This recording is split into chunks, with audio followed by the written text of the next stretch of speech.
in a place called Hull, Massachusetts, and we are at a museum called the Hull LIFESAVING Museum. My name's DJ, and I'll be your guide today. And DJ stands for Daniel Joseph. And you're with the Lady Ranger. You are with the Lady Ranger. Deborah K. Levi is my name. Ah, yes. Okay, and I'm called the Lady Ranger. Ah. Okay. And so tell us about this museum. Give us the name of it again. The Hull LIFESAVING Museum. Okay, and why do they call it that? The Hull LIFESAVING Museum is because we chronicle the history of the lifesavers. For example, we start here with the shipwrecks of Boston Harbor map. Each and every one of those red dots is one of our major shipwrecks right here in Hull. Wow. 75 charted right here on this map. Okay, which was the worst shipwreck here? Ooh, I think it's hard to pick a worst singular wreck because there's nights where there was 5 of them in one night. Oh, wow. Which one was that? That was 1888.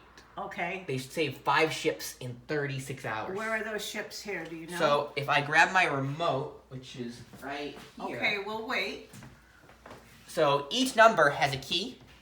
And then this is a website. You can go to bostonharborshipwrecks.org and look at them better.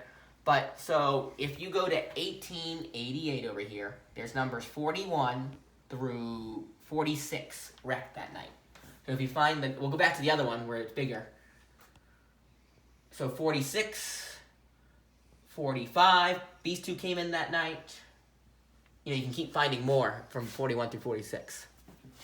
Where's 46? Oh, 46 is right there, right at the beginning of Nantasket. By By the way, this whole peninsula here is Hull, and that's Nantasket Beach right there. Why did they call it Hull here? Do you know? Hull, it's named after Hull, England. Oh, is Yeah. it? There's a city in England, yeah. Oh, that's good to know. To the best of my knowledge. Okay, it's a city in England. Mm-hmm. But Nantasket, Nantasket Beach is Wampanoag. It was actually spelt Nantascot, like with more closer to Scotland's spelling, but we Englished it up and turned it into Nantasket, and it means at the straight low tide place, or the place between the tides, which is really just the perfect name for a peninsula. Okay. But so all these shipwrecks happen because the only way into Boston Harbor is the Narrows between George's, Lovell's, and Gallup's Island. So, during the golden age of sail, there'd be 150 schooners sailing into Boston Harbor every week. Now, on a nice day, that was easy to do. But imagine with our blizzards, nor'easters, and storms. I can imagine. They could never navigate that under sail. So the idea was you'd anchor off at the compass rose way out here out to sea and try to ride out the storm. Wait for fair winds. What is that called? The compass? A compass rose. Mm-hmm. It's when they dress up the compass like that, basically. And they can navigate off of that. Yes. Wow, look at that language. Those are just the abbreviations for compass directions. Wow. North. Yeah. Northwest, northeast, right? Exactly. So basically, once you're anchored out here trying to ride out the storm, the wind and waves of our storms are so strong. You drag your anchor along the sea floor, the anchor chain snaps into two, and it makes it so not if you're going to crash into Hull, but more like when or where you become one of our red dots. How many shipwrecks were there all together? So just for this map, they charted 75 of them, from as early as the Pilgrims to as late as the 1940s, and these are only the major ones that they charted for this project, for this map. And some of them were found and some of them weren't? A lot. Most of the ones that were charted here were major and found, and a lot of these people were saved, and that's what we're going to get into. So this is why we're here, all these wrecks. Okay. At first, there was no one to help these poor people, but when we go around the corner here, we're going to tell the story of how lifesaving began here. Okay, and here we go. Right around that corner. Let's follow DJ. So, in 1786, the Humane Society of Massachusetts was founded. A group of volunteers who wanted to put an end to dying in shipwrecks. They started by building little huts of refuge. They're in the picture right over there. They were this network of shelters built every so many miles. Because people would survive a shipwreck for a little while. They'd swim ashore, get a lifeboat to the beach, but then it'd be so cold and there'd be nothing for miles that they'd still sadly perish from hypothermia. So they built those huts every so many miles and stocked them with food, water, blankets, and matches, and everything you would need to survive the night. And they built them all over Massachusetts for over 20 years. Show me those pictures of those. There's one hut of refuge there, Yeah, make sure you show me, point them out. and so there's my another audience one here. can see those pictures. Thank you. The next step, though, after 20 years of these shelters, was to build a boathouse, like that one there. And they build these boathouses across the Commonwealth of Massachusetts and have volunteer crews row out in wool coats and corked life vests to take people off of these shipwreck ships and bring them safe and sound to shore. They build 47 boathouses all across the Commonwealth and do it for over 100 years. Just the golden rule: if I were out there, I'd want you rowing to come to save me. And their amazing heroics inspires our government to create the United States Life-Saving Service, the federal paid version of the Humane Society that's nationwide, and eventually in 1915 merges with the Revenue Cutter Service to become the Coast Guard we have today. Ooh, you're so organized on this, the way you're going in at this. I like this. This is off the cuff, ladies and gentlemen. Get with the program. So Sumner Kimball, the Surprise visit here. yes, Yeah. Sumner Kimball there, the mustache man we just kind of glossed over. He was the person the government picked from the Treasury Department to found the Life-Saving Service and build it, run it, Is that right? hire the people, He buy the look- properties. He looks serious. Well, amazingly, so he founded it, and then he Yeah. ran it for 37 years, the entirety of its existence, all the way till it became the Coast Guard. And him and his lifesavers all across the country saved over 175,000 people in those 37 years, having a 99% success rate as we walk through. Then also, we skip past, we don't want to forget, this station's first keeper and America's greatest lifesaver, Captain Joshua James. We're going to talk more about him as we walk through. Okay. Any questions so far? I'm just looking at this sign. You Well, can- that's our core story we just talked about there. Right now, we have visiting an exhibit from the Smithsonian, actually. So the Smithsonian Museum in D.C., they are so great in their expertise in building these exhibits and teaching people that they have this program called Museums on Main Street, where they package up their exhibits and send them on tours around the country. And Great idea. it's brilliant. And so each state has a cultural organization that's the sponsor of the trip. And so for us, it's the Mass Humanities Organization. They're the sponsor of this exhibit, and they picked 6 sites in Massachusetts to host this exhibit this year. We are one of the sites they picked, and we're very lucky to have this gorgeous exhibit from the Smithsonian. And it's all about crossroad communities and changes in rural America. So throughout the museum right now, there's 6 panels like this that tell the national story of how these little communities evolve, adapt, and persist. And then along our walls, we tell the story of how Hull here in Nantasket Beach evolved and adapted along with it. I never heard of Tasket? Nantasket Beach, and I kept saying, okay, how am I going to remember it? Just think basket Yep. and rhyme it. And Yeah, that's a good it's way. Like, yeah, because it's like Nantucket, and I just have never heard of this place, and I discovered it. Yep. And it's really something here, and there's a lot of history, and there's the beaches and the harbor and Yeah. that gut, whatever that's called. Oh, yep. The end of town is, because it's a peninsula, but eventually the peninsula just ends. Yeah. And there's a channel called Hull Gut. That's and on it. the other side of Hull Gut is Pennock's Island. Okay. Was that a military, those buildings? Yep. You There used told to me be you- Fort Andrews out there. Oh, it was Fort Andrews. Yep. Okay. Just about all the harbor islands had forts on them at one point. Oh. Coastal artillery and all sorts of things. Nike air defense systems during World War II. Right. Okay, let's keep moving along. Alrighty. This is going to be kind of an express, what you would call an express tour. Well, wait. But we're going to get in as much as we can get in on this Yeah, you have express time still. tour. Yeah. So this shows old Nantasket during Hull's golden age of tourism. It's amazing how big the beach was back then. And just look at what everyone wore on the beach back then. These suits and dresses and gowns. Oh yeah, they were just During heat waves on Yeah. the beach. And you'd swim in them too. that protection heat wave Protects actually. you in the sun, but the sweat. Oh yeah, I know that. But that's what a lot of UV the protection. island guys do. The island guys wear the protection. And this is kind of the same thing back then. And what was Exactly. this in the 1880s, 1890s. 1880s? Look at this, ladies and gentlemen. Wow. And then look at the big resort up on Atlantic Hill as you come into town. see that. That's right by Toast almost. Toast would be just over here. The little He's breakfast talking place. about this great breakfast place that I was at this morning. Very good. So if you turn around, there's an illustration, and you can see the person taking the photograph we were just looking at was standing right about there beside this resort. So that's the original Nantasket Beach Resort. On the hill, like we saw in the photograph, is the Atlantic House. And then over to the right here on Rockland Circle is the Rockland House. That is just 3 of Hull's resorts back then. Hull was the elite getaway for a time. There would be 2 million people a year coming by steamship into Steamboat Wharf and to our other steamship docks visiting Nantasket. Fantastic. And this is what we were talking about a moment ago. Nantasket was Wampanoag, and it originally translated as the straight low tide place, or the place between the tides.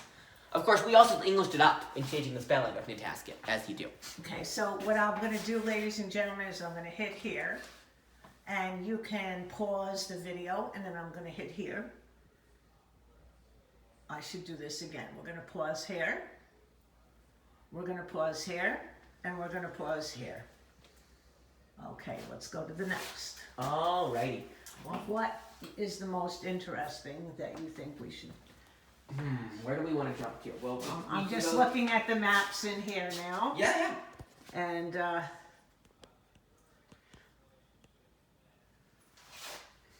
okay. We can go into a lot of detail on this, but I know you're short for time. So we're going to jump into the lighthouse exhibit here with the lens ray. So here we have a lighthouse lens. They're called Fresnel lenses after their French inventor, Augustin Fresnel. And the idea behind it is if you turn a light on, like at your house or in your room, the light illuminates and scatters the entire room, across to light it up. But if you take that light bulb of your lamp and put it in the center of your Fresnel lens, or back then, it'd be a whale oil lantern, the light reflects through all the prisms and mirrors here into one focused, concentrated beam of light. So the direction you point it, you go all the way around. And also there's an illustration right here that shows how the Fresnel lens works. And you were saying? That it reflects and refracts these beams of light into one focused, concentrated beam, like it shows there. And that's what makes a little light bulb about the size of our heads being able to be seen for tens of miles in the direction you focus it. The one beside us that you were just looking at used to be from Gurnet Light here in Plymouth. Gurnet Light had an order 4 Fresnel lens. The orders are the sizes. So it's the opposite of clothes. 1 is gigantic, bigger than this room, and a 7 is like a lantern you put on top of a ship. On the walls in here are the stories of the Norwood family who grew up on Boston Light during the 1930s. All these stories are from the book they wrote about growing up out there. Okay, and guys, you can see you can pause out on these, okay? In the video, you just hit the pause. Here's another one. And hit the pause. And there's a view here we can show out the window. This one over here about George Norwood's my favorite. Okay, I'll make sure. So tell me a little bit about this. I can tell that one, and I'll save the other ones for pauses. So Georgia Norwood was the last of the Norwood family born out there. They had 9 kids on this little Brewster Island here at Boston Light. And they thought she was going to be born in the middle of a nor'easter. So they had a landline connecting here, the Coastguard base, to the lighthouse. And they said, you have to get the town doctor. My wife's gone into labor.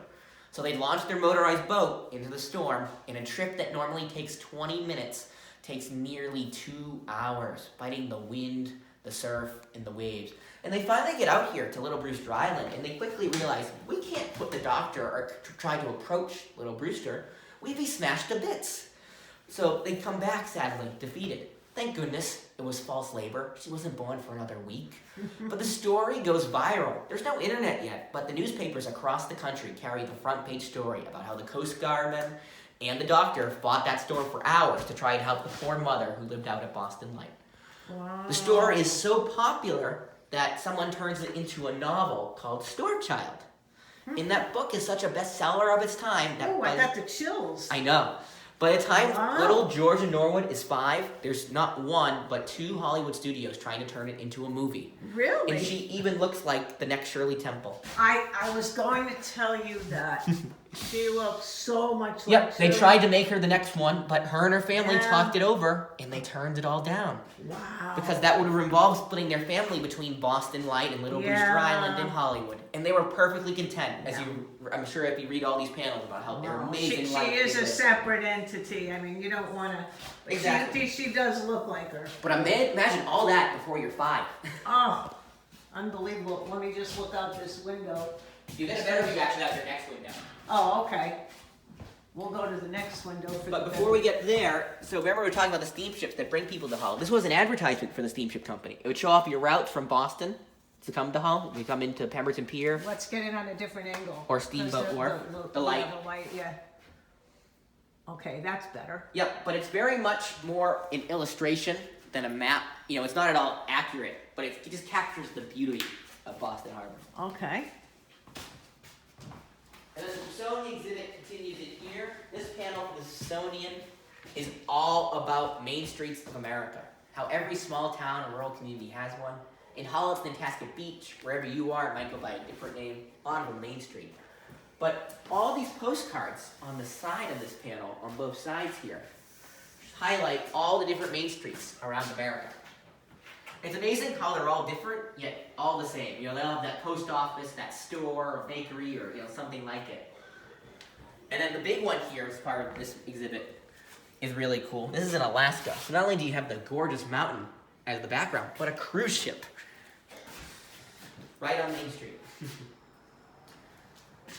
here's the other postcards. Mm-hmm. You're with the LadyRanger at the Hull LifeSaving Museum. Hull Life-Saving Museum. With DJ. We highlight Hull's history through the census records. This is how vital records tell vital stories. So all these sheets that are printed up and blown up all around the room are the census of Hull from the year 1900. And not only does the census tell you who and when they were here in Hull, it tells you where they were born, where their parents were born, their occupation, how much education they had, and if they owned a home. So there really is no better glimpse into what life was back then. I guess not. Over here in this one, I like to highlight the Portuguese of Penix Island. That island we were talking about just across from Hull used to be home to, you can see, the Portuguese fishing village. They were all fishermen out in that island, and only one of them, one of the wives, spoke English. Oh, wow. But you could spend hours in these census records pulling out different... By the way, DJ, may I ask you something? Could you just look down? Yes. More? Like more? You don't have an Astros hat on? No. No. Oh. No. That's... No. No. What's your favorite Boston player? Right now? Ooh, that's a tough one. Well, Bogarts just got optioned out. Okay. He just opted out of his contract. What did you think about the Astros winning? I was rooting for the Phillies. My cousin actually works for the Phillies. So, Really? Yeah, so it was... What's he do for them? He's like, he works in stats and statisticians and help like figuring out what players to pursue and scout and stuff like that. They are a good team. They are. So we were super excited because he got to go and to travel he got to go to all the World Series games and bring family. Everyone was up in arms about, this team because they cheated some years ago. Well, big controversy. We can't throw stones because we have Alex Cora, who was your coach during the scandal. So we can't throw stones really. Okay, back to the museum. We took a little break on that. Little detour. But okay. Continuing with the census records, Little Brewster Island with Boston Light was also part of Hull back then. So you can see the light keepers who were from Germany. Yeah. Then behind me here, this is an interesting fellow we found through this is the last chief of the Pokanapog tribe that lived right here in Hull. And I love this picture because it totally undoes the stereotype of when you hear last Native American chief. This man's wearing a duster coat, bowler hat, and he's clamming just like all the other fishermen and clammers of Hull did back then. Because of course, he was just another resident of Hull doing his best to get by in the winter. But it's of course never what you think when you hear the last chief of the whatever tribe.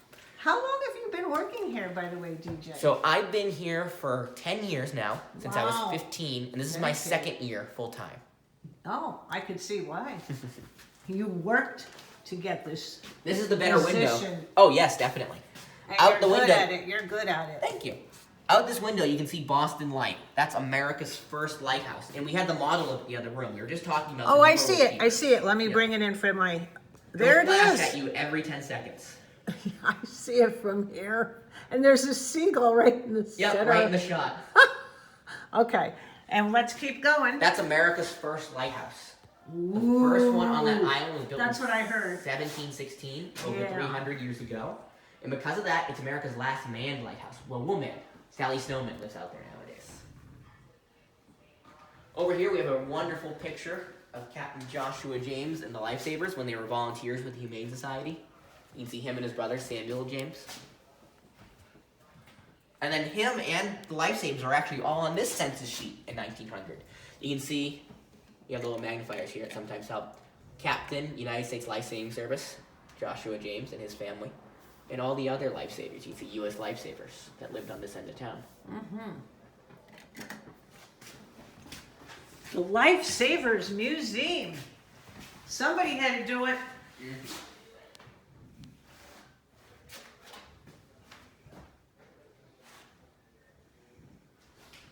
And they basically use their own like sense of life-saving.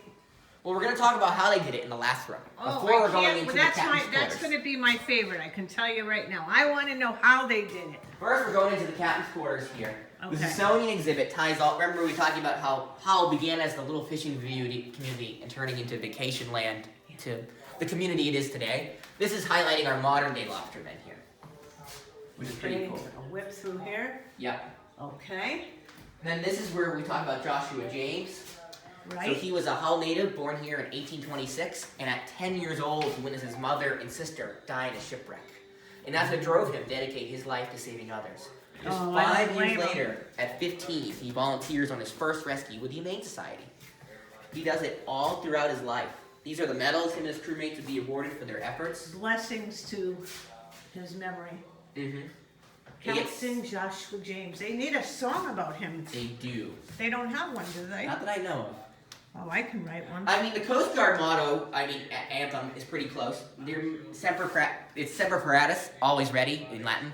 That pretty Okay. much sums it up. Oh, that's cool. That's Joshua James's wedding coat, captain's hat, and compass. Okay, you have There's to a glare. Yeah, I have to step away. Yeah, there's a delay. Okay. The glare is weird there, but that's his wedding coat, and then below, That's his wedding coat. yep, it's amazing how small people were. Well, everybody was smaller those And days. then in the bottom of the case, you can see the captain's hat, and to the right of it, his compass.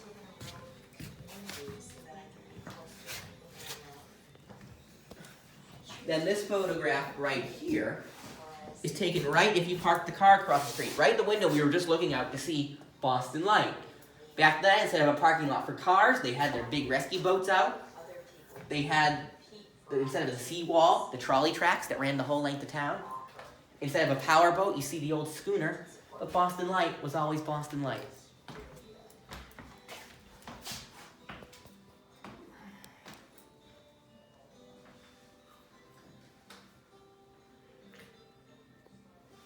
I do not know how to proceed when I come to speak of such a man, brave, simple, modest, unconscious of heroism. Don't forget to pause, ladies and gentlemen. Anything you want to see longer, just pause in the video. Okay, where's my DJ? Right here.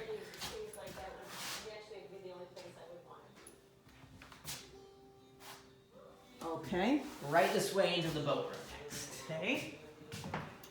That what you're the looking at honor roll. there is the honor roll. So those are all the amazing volunteers who did the Hull Humane Society rescues from 1841 to 1932. And those were all the stations we had in Hull for the volunteers. You can see it takes the whole village. Then the bottom half are all the folks who worked in this very building when the Life-Saving Service built the Point Island Station that we're in right now in 1889, all the way till when it became a Coast Guard base in 1915. And this was the active Coast Guard base all the way up till 1970. Terrific. Then they moved a mile down the road to where Point Island Station still sits today. Okay. But here we step into the heart of the museum. This boat beside me here is the Nantasket. It is designed by Joshua James's brother, Samuel James, for lifesaving here and around Nantasket Beach. It would take 10 rowers to row it, 2 bailers, you can actually see the buckets on the inside, to keep the water from swamping as they're, rowing into these storms. Wow. And then that giant oar that spans the whole length of the boat is a 21-foot steering oar. You slide it by that handle all the way back into the stern seat there to steer. You can see the holder, actually. Terrific. Just over here. Yep. Very interesting. I love this. I love this place. I like the idea that people, even though there was tragedies, Yeah. so much good came out of those Oh, tragedies. yeah. Captain Joshua James and his crews, in his 60 years of life-saving, they helped save over 600 people just right here in Hull. Wow. This is an amazing built beauty. I wonder how long it took to build this. Roughly a year. A year to build Yeah. it? Okay. They started it in 1887, finished in 1888, and that was its first rescue. That night, we were actually talking about the beginning of this tour, when they did 5 rescues in 36 hours, that was its first night of service. Okay. And then also over here, on this illustration, you can see the breeches buoy, or the short-range rescue method, for when the shipwrecks were close enough to shore. So you can see they fire the Lyle gun, that cannon right there, and that would fire the shot line to get out to the crew of the ship. Attached to that would be a tally board, like a wooden panel about the size of a bread box that tells you where to tie, what line, and where. And the instructions come in multiple languages, so no matter who you are, where you're from, you can figure it out. Is that right? Mm-hmm. And then once you follow the instructions and use all the pieces they give you, it ends up looking like this giant zip line here. And they pull you off one by one until everyone's safely ashore. Wow. We actually have the real thing just over here. We have the Lyle gun and the rocket it fires with the line. Wow. Before firing, you flip over the faking box so the rope comes off this pegs into a pile, so it'll unravel when the cannon goes off. And then the breeches buoy is just a life preserver with pants breeches. And do we have time for one more rescue story before we wrap up? Oh, I'd love another rescue story. All right, we're gonna go this way then. And I also wanted to know how they saved the people. How? Well, those are the methods. The surf boat here, rowing out and pulling the people off, or pulling them off with the breeches buoy. No, I guess what I'm trying to say is they have those methods, but what about their own bodies? What were those people like? Like, they were in pretty good shape back then to... Well, yeah, these people, the lifesavers trained constantly. They were never done being ready for... Yeah, that's what I wanted to hear about. They trained constantly. Yep, so the lifesaving service had weekly drills. They'd have boat drills, practice rowing in the surf. How long you hold your breath. No, if you're underwater, you're already losing. They'd have capsize drills. So it wouldn't be holding your breath. It'd be intentionally flipping your boat and then seeing how fast you can upright it again and flip it so you can all get back into the boat. Because remember, the water is so cold during what we're talking about. But when they're life-saving, they must have had situations where, that water over their head, you got to hold your breath for a little while. It's never come up in my research anything about breath breathing techniques or anything like that. They had this thing that was like CPR. Yeah, but it wasn't real. But it wasn't really. Again, these people could row and deal with these conditions almost before they could walk. I got it. They were such mariners in They their were blood. just a natural at it. It's really It amazing. would be common sense, to be able to. Exactly. It just came, like you said, came naturally to them. This is the crew, though, right here in this very room. You see Captain Joshua James and his crewmate and all their gear here. Did they wear anything special then? So this is like their dress uniform. Otherwise, they'd just be in foul weather gear. Wool coats, cork life vest. Yeah. But I love that picture you were just looking at, because that's right here at the door I'm standing at right now. So you can see the doors in the background of that photo. And when you pan over towards me, we're standing right here, the same spot. We cannot get closer to touching history than we are right here. Oh. Yeah. Knock on wood. Exactly. I'm knocking on the history. But as Oh. And then that last rescue we were talking about, we're right here. This big painting of the Eureka. I've seen this before, this painting. So Who painted this, do you know? Alan Sundell. Wow. So the Yorka was a 3-masted schooner carrying plaster from Nova Scotia. And it was wrecking on the Nantasket beach. And they attempted to do that breeches buoy. You can see the lines out to the crew of the ship. It took them 3 attempts of firing the cannon to get the line out to the crew. But in their fatigue and in their hypothermia, they could not secure it high enough. So instead of safely pulling you over the water, the breeches buoy would have dunked you under that freezing cold water. So at that point, Joshua James and his crew, they ordered the boat just beside us here in Nantasket into the surf. And they got halfway out there, and that's when a wave hits Joshua James in that giant steering oar that we looked at just a second ago. So that wave tosses him into that freezing water at 70 years old. If you turn around, you can see the fender on the side of the boat there. He had to cling to the fender on the side of the boat there and get dragged back ashore. Getting back ashore, they realized we couldn't steer out there with this boat. We can't do the breeches buoy. The lines are tied too low, but the line's already out there. So if you go back to the painting for a second, you can see they're pulling on that line and rowing, combining both the methods. Pulling hand over hand like a track and rowing out to that shipwrecked ship. Using this new method to save everyone aboard that vessel and bringing them safe and sound to shore. It takes over a week to get over their hypothermia, but everyone got to go home. Wow. There aren't enough words in the It takes a week to get over it. Well, some of those cases. Some of them were done sooner, Oh. some of them were actually there longer. That was the average for these guys. But there's just not enough words in the English language for the courage, perseverance, and ingenuity of these men. They never gave up, no matter what the odds. That's great. That wraps up our express tour. Okay, great. What time are we at here this afternoon? We are here at 12:44, Tuesday, Beautiful. November 8th. Beautiful. Okay, so that wraps it up for today at the Hull Museum. Hull LIFESAVING Museum, and my name's DJ. And we thank you for your time today. You were very, very, what's the word for you? You were very what? What do you think you were? Enthusiastic, informative, Emotional. hopefully entertaining. Yeah, and you were definitely expressive, and you love it. I can see that you love this. And It's the dream job. Okay, thank you for being here. Have a We good day. appreciate it. Have a good day, and get with the program in a place called Connecticut. You're with the Lady Ranger. Thank you.